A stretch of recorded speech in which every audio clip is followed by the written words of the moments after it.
Biyaheng Cambodia po ngayong araw si Pangulong Duterte para dumalo sa World Economic Forum on ASEAN.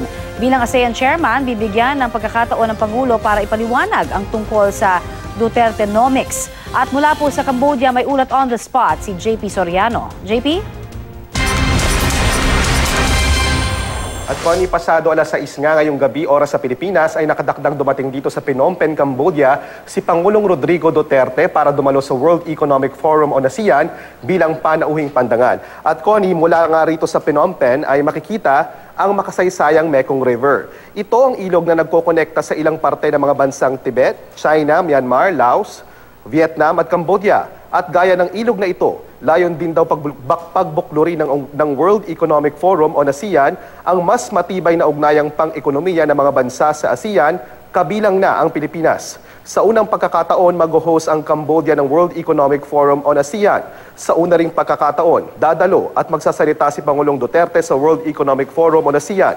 Bukas, Huwebes, bilang ASEAN Chairman, si Pangulong Duterte ay bibigyan siya ng pagkakataon para maipaliwanag sa harap ng mga delegado ng WEF, partikular ang mga investors, ang tungkol sa Dutertenomics, ang mga mega infrastructure projects na layong magpaunlad ng transportasyon at komunikasyon sa Pilipinas. Bilang chair din ng ASEAN, ibabahagi rin ni Pangulong Duterte ang kanyang mga pananaw sa mga nagawa na ng ASEAN at mga hamong kinakaharap ng mga kabataan sa ASEAN.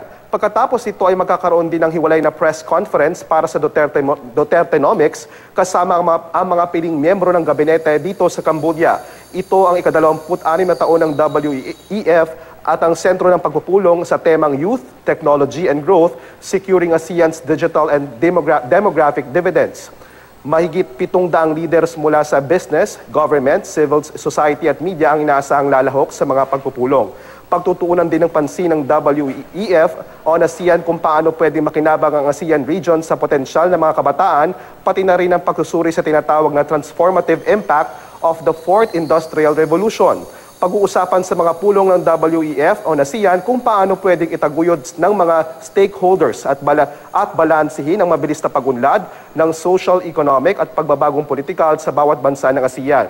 Ayon naman kay DFA Undersecretary for International Economic Relations Manuel Tihanki, sa pagdiriwang ng 50 taong anibersaryo ng pagkakabuo ng ASEAN, pagtutuunan din ng pansin ng mga lider ang paggawa ng mga oportunidad para maisakatuparan ng mga infrastructure projects, partikular sa Pilipinas. Pagsasakatuparan din kung paano mapapabuti ang kalidad ng edukasyon ng mga kabataan habang makakasabay sa pangangailangan ng tinatawag na digital age. At ako ni magkakaroon din ng multilateral meetings with ASEAN Regional Strategy Group at haharapin din ni Pangulong Duterte ang mga top business leaders dito sa ASEAN. At yan muna ang latest mula rito sa Phnom Penh, Cambodia. Balik muna sa iyo, Connie. Maraming salamat sa update na yan, JP Soriano.